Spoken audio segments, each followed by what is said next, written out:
Welcome to the Human Conversation podcast with Jules White, the real dragon slayer, author and entrepreneur sales coach. Tune in weekly for human conversation about business and sales.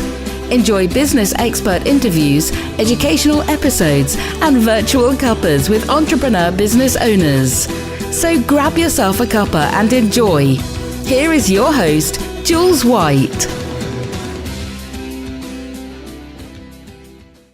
So welcome to the Human Conversation. We're episode 24 today. I have got a fabulous guest today. I have never met this gentleman, so this is going to be really fun. We are truly going to have a human conversation. So I would like to introduce Gary Gumbleton, and he is from Capco Group.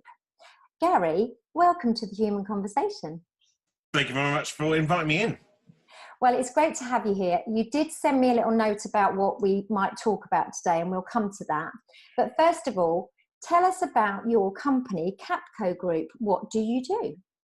Okay, cool. So Capco Group is kind of a small group of companies, and our general ethos is to help businesses make better content. And that's whether we make content for them or we teach people how to make better content. So we've got two subsidiaries. So one is Capital Content. They are a video content agency where we do your classic 30-second, 5-minute videos to go over social. Or websites or whatever. So we handle the strategy, the production and the distribution. And then we also have Capital Conference. You can obviously see the Catco assimilation there.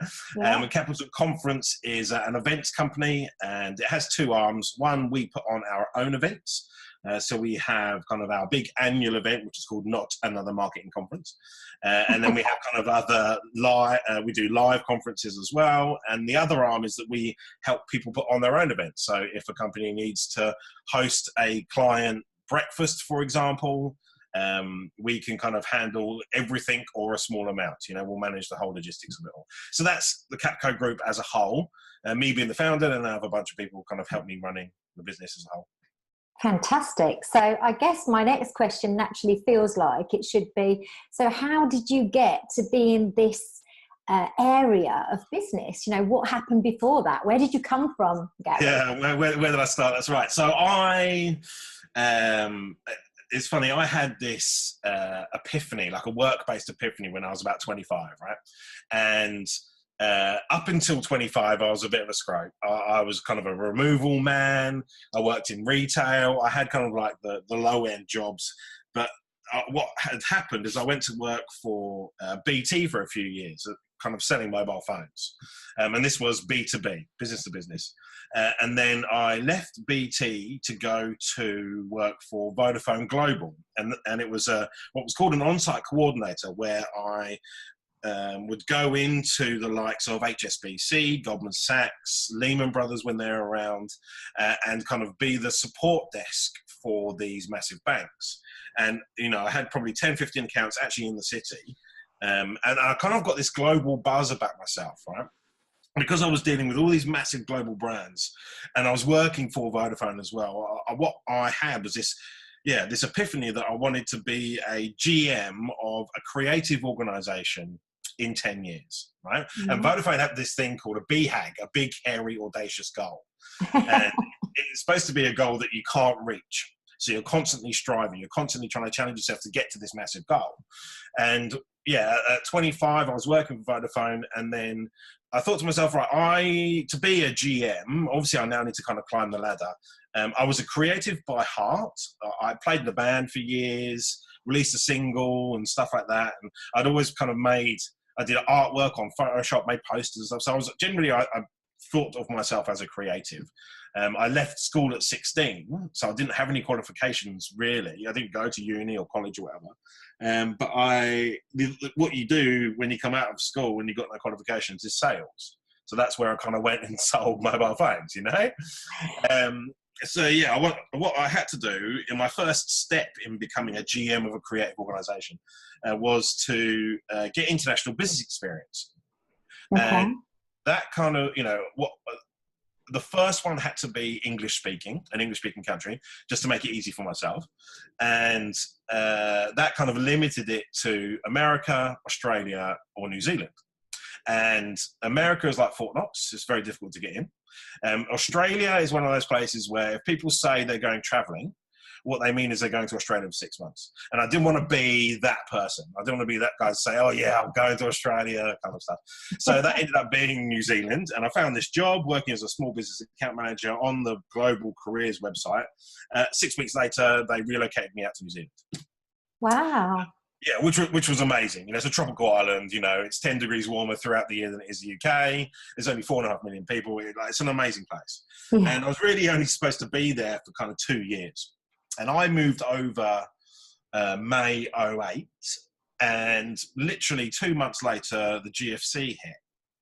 And I was almost kind of stuck there because people were, recruitment kind of dropped off. Although we didn't really touch NZ very much, it was kind of like, oh, well, now I need to kind of realign my focus a little bit. And basically, I blinked and 10 years went by. And doesn't that happen so easily? Yeah, honestly. So I spent the last 10 years in NZ, and I worked for Vodafone as a global corporate account manager. So again, managing the likes of Deutsche Bank or Universal Music and all these big guys. Group 4 security, sadly. But then also what I realized after a couple of years, you get a bit stale in a role, and I moved. What I needed to do was move into a marketing role, but without having marketing experience, you can't get marketing experience, Yeah, sure. So I kind of took a sidestep and really quite a considerable pay cut and moved over to a ticketing company. So much like Ticketmaster, it was a New Zealand version of Ticketmaster, kind of slightly smaller. And I was basically sales and marketing, because you were helping people sell tickets using marketing. And that kind of got my foot in the door, but by putting a marketing word in my job title. Yeah, and I love that. I love the way that transition then begins. And, absolutely, yeah. Here's a question for you, just while I'm listening to everything you're saying to me, which I love. What do you think the difference is between sales and marketing? Because we talk about this a lot, don't we? What are the significant differences in your mind? Well, it's funny. It's really the mindset of the business. They are either sales-led or marketing-led. And I think depending on what type of business you are, you do need to focus one versus the other. And whenever budgets get cut, it's always marketing that gets cut. And they think, oh, we'll put more money in sales. It's like, well, actually, nowadays, I think marketing is more important than sales. 80s and 90s, absolutely. It was cold calling. It was mail drops. It was the guy, constantly ringing up his contact, building up his pipeline on the phone kind of thing. Yeah. If you didn't make 100 phone calls, you're going to get fired. And I think now it's much more about building relationships and showing that your industry, this thought leadership kind of tag that keeps going around. So I think nowadays, to build a relationship to help sales, you need to do your reactive sales, which is therefore marketing, Yeah. And I think people need to be smarter about it. I think the problem that I have when trying to sell capital content services is that the people that are in charge tend to have been in that industry 20 years, and they tend to focus on what I call legacy marketing, which is your print, your outdoor, your radio, your TV, and none of that stuff is reportable. No. There's no exact science to say, yes, they bought this photo frame because they saw an advert on TV. Whereas now, with your digital stuff, you can sell a product. But now we're kind of like on that 2.0 phase where you need to get that reactive thing. Like I teach people, you need to show, to get the millennial buy-in, that you are giving back to your community. You're doing a 5K run or you're doing a Tough Mudder. It's got absolutely nothing to do with you selling your product, how good your product is. It's about how moral or how ethical your business is. Yeah, and I tell you where I see that sits from my point of view is your personal brand. And you say, this is where I come from with sales. So here's a lady who is completely 16, left school, 3 O-levels, went straight to work at NatWest Bank, So I didn't do the uni A-level. I didn't do the academic stuff. I just wanted to work and earn money. Mm-hmm. I went into sales probably, when I was 18. I would say I started my sales journey, which is 30 plus years now. And I was taught the 80s and 90s way of selling. But instinctively, even back then, I knew it wasn't right, because I just didn't feel like the human connection side of sales was where it needed to be. And voila, today, now we need to start thinking about that side of sales, which is the beauty of what I now do, because now I'm connecting on that human side. So everything you're talking about is really interesting to me in terms of us looking at things like our personal brand, actually not just what it is we sell, but why we sell it. And actually, why is that client going to buy it? How do we make that connection? And for me, I have to say, Gary, I think sales and marketing are coming closer and closer than they've ever come before for that reason. Absolutely. And I actually think, my salesperson is about to go on maternity leave in a few months. And I'm almost now thinking about reallocating that budget into marketing to kind of actually boost my inbound marketing, just to see if that works. And then therefore, I don't have a sales arm. I'll obviously do my own, and there'll be word of mouth and referrals and whatnot. But to kind of reallocate that budget from sales into marketing, I think it's relatively fresh. I don't think many people are actually kind of doing that. They're more pushing it onto sales. And I think it's down to two key things, and the main one being storytelling. Yes. I've listened to a bunch of your podcasts already, and a lot of people say storytelling, but it really is, if you show someone on Facebook a picture of a bottle of Coke, you're not going to engage with it. But if you tell a story about a little boy who saved up his money from his paper round to buy his first bottle of Coke in the 70s, then you're going to engage with that post, because it's storytelling and it's emotional. You have an emotional connection with it. You're not selling a Coke bottle, you're selling a story, and Coke bottle just happens to be product placement in it. Yeah, exactly. You're selling the dream. And you see, this is the thing, and that's why it keeps coming closer and closer for me. Now, the one area that I think we potentially need to think about, and you might like to tell me what you think about this, is where we do the marketing and where we spend the money then on this marketing budget, and we start to bring these leads inbound. I want to talk about conversion, because at some point, yes, there are products that's the click and buy products, and I get that. So there's no human interaction. But actually, things like services like you and I provide, there has to be a point where we connect as humans and we have a human interaction. For me, that's where we can completely lose our conversion, because we've done all that great work marketing. We get that conversation, and then all of a sudden, what do? Oh, do you want to buy something then? And it's actually still too soon, So this is my stuff. This is where I get excited. I want to do that conversion journey so that we do the connection in the right way.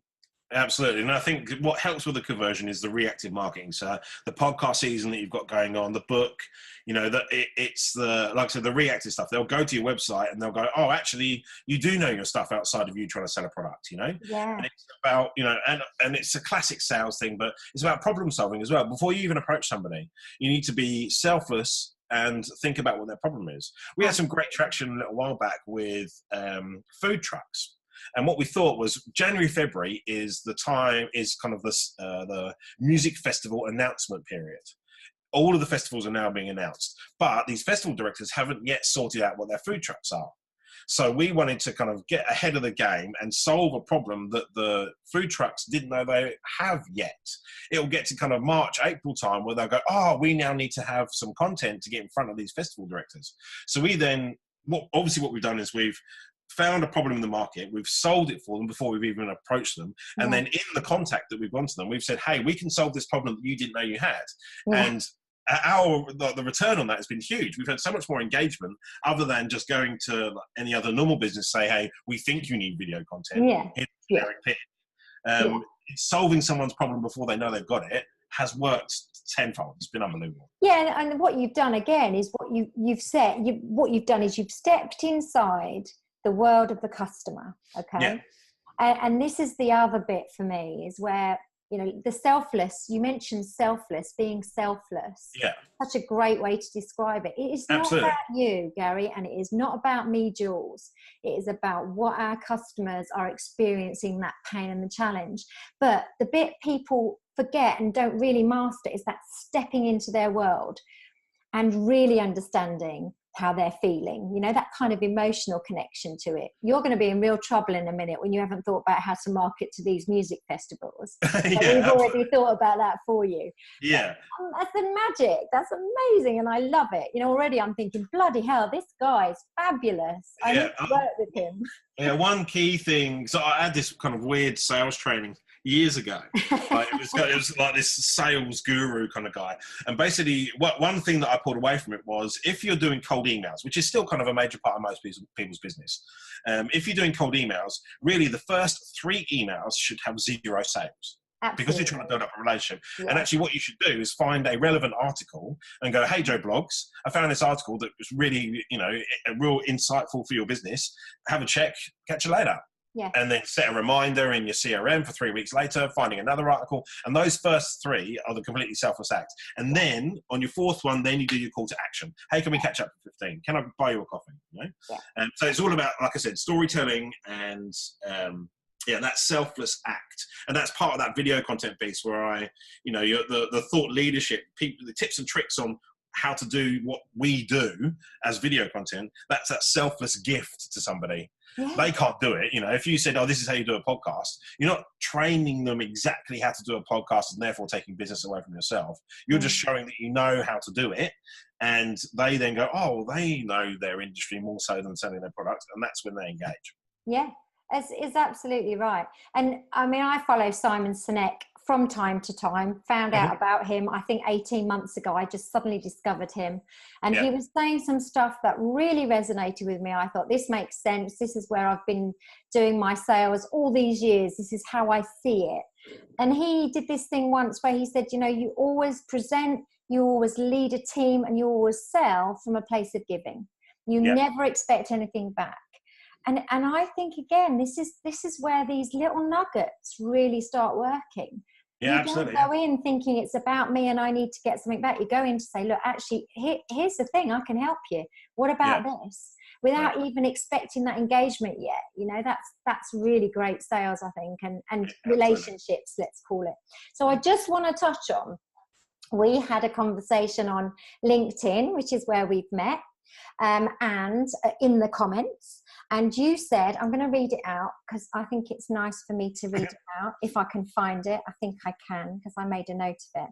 So I was asking for guests on my podcast, Gary, and you came forward beautifully and said, just get this up. Hey, Jules, would love to be on your podcast, Regrowth. I started an agency about 18 months ago with a laptop and a camera in my living room. We're now 3 staff deep, 900 square foot office, and turning over 400% more than year 1. That is really fabulous. So how did you do it, Gary? Yeah. Well, I won't give you my secret sauce, but I'll give you a run through. But yeah, so the Capital Content was the first subsidiary. So Capco Group owning Capital Content. And that was, about 18 months ago, I kind of kicked off. And really, I was a laptop, a camera in my living room, trying to avoid watching Netflix, trying to avoid eating toast and drinking coffee, you know, and it's very difficult. And you know, I acquired a few clients, you know, managed to get through, turned over just enough to kind of pay the bills in year 1. And then December, January time, work just dropped off.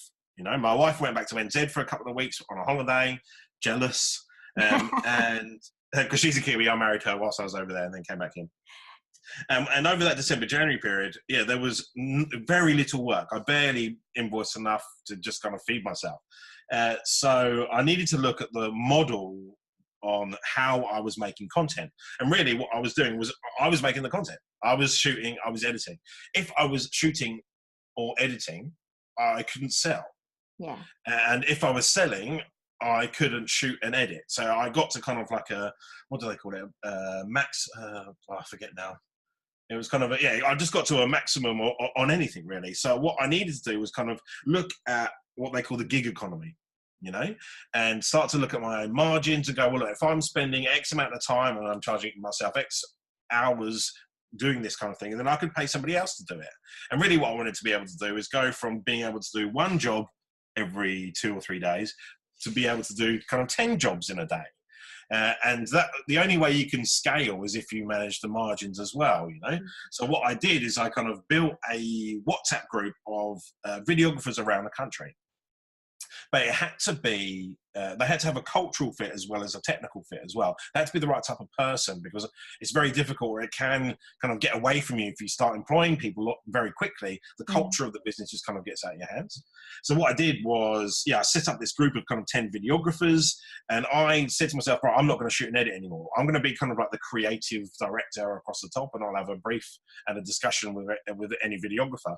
But what I ended up just doing the sales, and any jobs that came through, I'd throw it out onto this WhatsApp group. It'd be first in, first serve. They all knew their fees they were getting. And then for the first kind of couple of months, I think I was editing all the footage because I wanted to keep quality control. But that then kind of halved my workload, and I could spend the rest on doing it, doing the sales. And that was kind of key. And really, I would say my key message, or my key kind of takeaway on how to grow quickly is risk. Yes. Actually take the risk. You know, there was a point where I actually said, right, I'm just about able to afford a part-time salesperson. If I do, there's a risk that I might not make money, or I might not be able to pay myself or pay that person. But really, you've just got to get past that risk and just jump in, because you're not going to get it if you don't try. No. No, you might not get it if you try, but you definitely won't get it if you don't try. And I think it like I said, I really had to take that risk. I really had to not only employ someone and pay someone to think about revenue, but also letting go of the Capco Group a little bit. Yeah. Because I was in complete control. And I think that's possibly one of the hardest things, is that kind of letting go of it, especially when it's your baby. You know, you've created it. You know exactly the quality and standards you expect from it. It's your personal brand, actually, ultimately, isn't it? 100%, yeah. And so then you've got to just be able to let go of it and trust other people to run it the way you want to run it. I can't filter their emails. I can't read the language they're using when they're approaching clients, or what they're using their elevator pitch on behalf of what capital content is. I don't have much control over it. I could teach them, but I don't know how they operate in front of a client, because I won't go to every meeting with them. Otherwise, it just, just doubling up. So it is scary, but you do have to kind of get past that risk. You do really need to kind of take that jump. So that kind of started to work, and one little nugget that helped to me is I try to do what I call charity of the month. So I do a bit of video content for free to any charity, just to kind of as a bit of good karma, and it's good press and whatnot. Yeah. And I did this free piece of content for an app company that helped. It was like Uber, but for volunteers. So you could go onto a map, and it would say, "Oh, I want to volunteer," and they were going out to like NSPCC or Batsy Dogtown. Yeah, it was a really clever app, and I gave that for free. And then 9 months later, one of the founders of this app says, "Oh, I also work for a massive consultancy firm. We're about to have a new website, and they've spent twice as much money than I actually turned over in year one." So that really helped, because that then allowed me to kind of not necessarily, when you're an entrepreneur, when you first start out a startup, you're like, "Oh, loads of money's just come in, sweet, I can buy that Mercedes." But really, I reinvested that cash, and I was in, we moved house, and I had a little shed out the back, still a laptop. And that's another kind of tip, I think, for entrepreneurs, is to have a specific location away from your home when you're working. Yeah, it's a great tip. Yeah, just kind of a mental divide between home and work.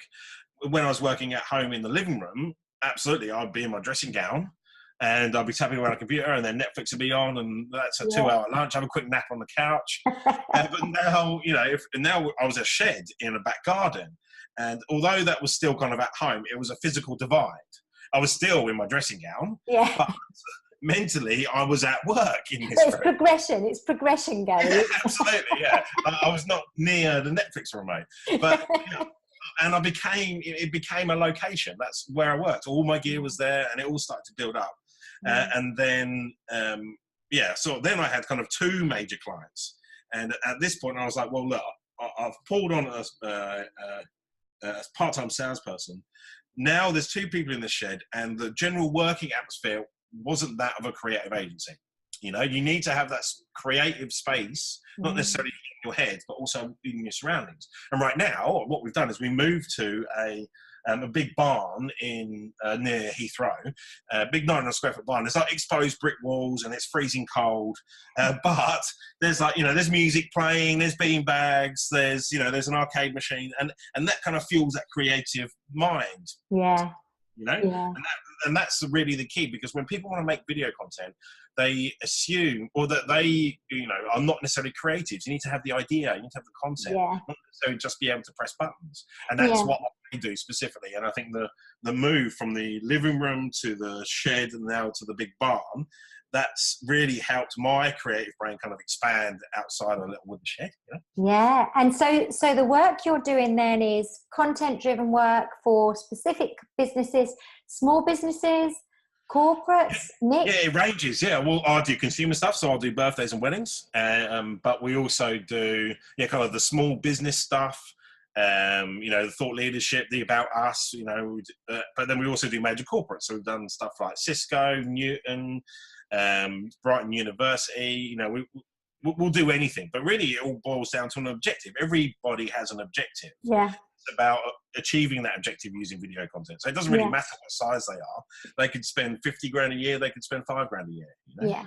I prefer them to spend 50 grand a year. Well, yeah, obviously you do. But I think video is so important now, isn't it? It's clearly still king. I think it's going to continue to be king for some time. We're now using it in so many different ways. And again, I guess from where I come from with my sales stuff, it's that human connection that happens actually even over video, over Zoom, over Skype, through YouTube. You know, I'm building my YouTube channel this year.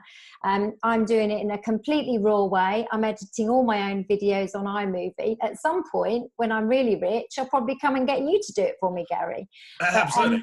But the point is, it's about me now trying to get this 4D kind of personal brand coming through, which is what people want to see now. They want to listen to people and they want to watch people. That's kind of the way we're consuming a lot now, isn't it? Absolutely. And back to your point about, you know, dealing with conversions. And if you, again, like I wanted to kind of make videos in bulk, but couldn't do it myself. I needed 20 people behind me. The conversion side of it, if you wanted to convert in bulk, then you should really start to be creating storyboarding emails, you know, storyboarding videos or journey of videos to help convert. You know, like you're making this video now, actually what you could do is set up a camera and go, hey, Joe Blogs, we've just engaged. I thought I'd let you know a little bit about the business, blah, blah, blah, blah. If you want to find out more, visit, blah, blah, blah. And then send that video. And then a week later, you've got, you know, episode number 2. And this is helping the conversions without, you could send that out to 1,000 people. Yeah. And you don't have to do it, you know, and that's helping convert those 1,000 people. If you had to 80s and 90s try and convert 1,000 people, you'll do 1,000 phone calls. Exactly that. You can automate all of this process, you know. So you just storyboard 5 emails on what you think your conversion is, or where people are dropping off in the pipeline. Create a video to stop them dropping off, and send them an email at a critical time. Yeah. Yeah, and I'm very pleased to tell you I have a proper sequence in place for my email list, albeit, though, Gary, I have to tell you, I've really struggled with email because, again, it's for me a block because I can't speak to someone face-to-face on an email. So they're those places I have a problem. However, you're right, you need that mix. I think you've always got to be thinking, let's get a mix going, because everybody consumes in a different way as well, don't they? So absolutely. And if you add open brackets plus video, closed brackets in your subject title, your open rate goes up 80% on average. Well, you're going to have to email me that little tip, can't you? So that I mean, people might have missed it when they're listening, so we'll keep that one between us. Okay, cool. But the other thing I want to touch on before we go, because I've really enjoyed our chat. I mean, I know I always say this on my podcast, but I get something different from everyone I speak to, which is why I love doing this. Cool. I want to just touch on not the marketing conference, or not another marketing conference. Is that what you said? Absolutely, yes. So I love that. Yeah. So about maybe 3 or 4 months ago, I set up my second subsidiary. I do have a third, but that's kind of a long way away. Well, it might not be, but that's kind of phase 3. So Capital Conference, that is, like I said, an events company that we put on our own events to help teach people make better content. And then we've got, we also put on other people's event services. But Not Another Marketing Conference is our big annual event. And the reason it's called Not Another Marketing Conference is that we wanted to approach it differently. We didn't want kind of like sponsored speakers or stands everywhere where people just hand out their business cards and nothing really works. So therefore, kind of tongue-in-cheek, not another marketing conference. And we also wanted, because we're creatives, we're the basis of an agency really, and we wanted it to be slightly different aesthetically. So what we've got is we've hired out, what is it called, Everyman Cinema in Maida Vale. Right. So it's a relatively cool venue. It's like sofas, and when you come into the conference, you get your own popcorn to kind of sit down. And we have 10-minute. So we've got 4 speakers, one being myself, and then one about podcasting, funnily enough, one about social media strategy, and then one about a major corporate and how they transitioned from having no video content to loads of video content and what it meant for their business. But we also have kind of like 10-minute talks where delegates can pre-book a little 10-minute slot to sit with one of the speakers straight after the conference itself. And that's to kind of have that one-on-one experience, but sometimes you just want to ask questions when no one else is listening, Yeah. Just have a working camera set up. So, like I said, our ethos is to help people make better content. So we'll have my head of production standing there, teaching people what to do with the camera, make sure it's framed well, make sure you use a lapel, make sure it's well lit, look at the background, all of that kind of 101 stuff, to help all of these businesses to go out and make better content as well, or choose capital content to make it for them. But really the main underlying strategy from a business perspective, disregarding on us teaching people how to make better content, the underlying strategy was then to create this database or this pool of people, 150 odd people, that would therefore see capital content as a thought leader. And it's kind of like warm leads. They've now seen me stand up or seen the whole business kind of orchestrate this conference to say, oh, actually, these guys really know their stuff. Let's use them for video content, So that's kind of, from a business perspective, that's the underlying strategy, that we can now go back and contact all these people, and they're already warmed up. They know my name, they'll know my sales director name, they'll know how good we are, they know all the tips and tricks, and hopefully that kind of generates revenue. So what we've done is the Capital Conference is actually not a not-for-profit, but we don't charge tickets. We don't charge to come to the conference. And because we hope that we can convert leads off the back of that for capital content. Well, you're clearly coming from a place of giving, doing that conference. Absolutely. So I'm very pleased to hear that. But so what sort of date? Have you got a date for it yet? It's February 26th. Oh, so it's soon then. Yeah, but actually we've sold out. Oh my goodness. So we can't even, but what we can do is we can build that desire for the next time you do it, you see. Absolutely. So there'll be lots of video content that will come out of the conference. So we'll have all of the talks themselves, the 45-minute talks that will be created. There'll be highlight reels, there'll be client verbatims, there'll be all that kind of stuff. You can follow our Instagram. It will be the capitalconference.co Instagram account, and we'll manage like the Insta stories throughout the day, so you'll be able to follow kind of what's going on. But we'll be able to give you a ticket, Jules. That's no problem. We'll be able to squeeze in one if you can make it.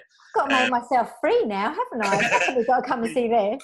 Absolutely. And we, like I said, we sold out kind of maybe 2 weeks ago, and we're still 2 weeks out. So we sold out way before. And although the tickets weren't for sale, it's still kind of trying to generate that interest. Yeah. In quite a large venue. So, and for our first major event as well, I think that sounds amazing. And what made me really interested in it was the title of it. I think that was very clever, because immediately I'm like, hang on, I want to know what this really is then.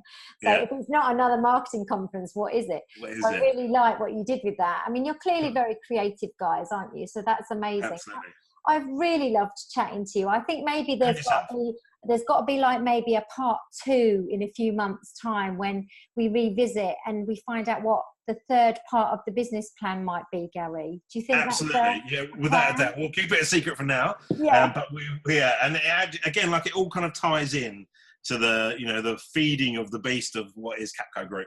Yeah, exactly. And I've loved our human conversation. I will make sure that everybody can find you. I know we've mentioned your company name a few times. This isn't just about a sales plug, but I want to make sure that if people want to follow up and have a conversation with you, other than the one we've had, that they can find you. So I will put all of your links into the description. We're going out on YouTube now with the video side of it, which you're going to be saying, well done, Jules. Cool. But this is also obviously going on to podcast. At the moment, we're on SoundCloud, iTunes, and Spotify. Perfect. And apparently even more that we can go on. So I'm looking into that too. But thank you so much for joining me, Gary. It's been a real pleasure to meet you in your... I've really enjoyed myself. Thank you very much. Barn down near Heathrow, which actually looks like it's a lot of fun down there, even if it is cold. And thank you for listening to our listeners. I do hope that you've got a couple of golden nuggets out of that, because I think there are. If you listen back, there's a few really great tips that Gary gave us, and another fabulous conversation that we've had that I've thoroughly enjoyed. So make sure you tune in to us next time for the Human Conversation. Make sure you like, make sure you subscribe. You can put comments so that we can have a conversation in the comments. Thanks for listening. See you again soon. Ta-da for now. You've just been listening to the Human Conversation podcast with Jules White. To find out more about the other work that Jules does, please visit her website www.liveitloveitsellit.co.uk. And if you enjoyed the podcast, then please do leave a rating and review on the platform you use to enjoy her show. Thanks for listening, and see you next time.